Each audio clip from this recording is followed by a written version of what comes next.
Yeah guys, welcome back to hinzes'news. So the pizza dough I've got here has been in the fridge for 5 days and it is definitely overproof.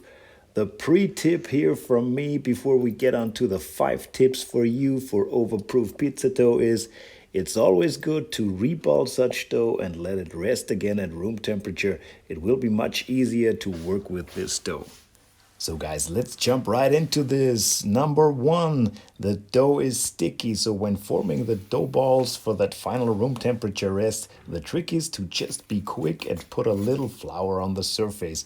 You can also put a little more pressure onto the dough balls when forming to eliminate some of the air bubbles.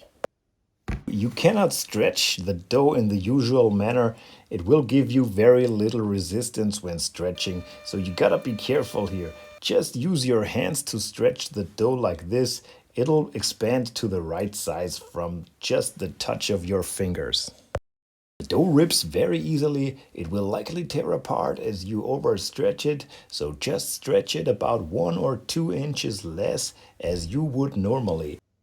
As you can see here, I have stretched this one about 26 centimeters or 10 inches.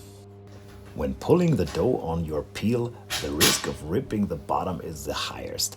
Put the toppings onto the peel just after you pull the stretched pie on the slightly floured peel. A wooden peel is especially good in these cases.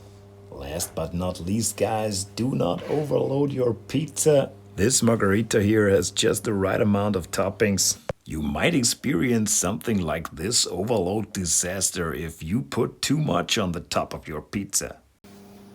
Once the soft-loaded pie is in the oven, everything is like you're used to it. Just take care when turning the pie for the first time, and maybe you give it a little more time before turning it initially. So yeah guys, here you have it, your perfect cooked overproof dough margarita. This has been my tips for handling and cooking overproof dough.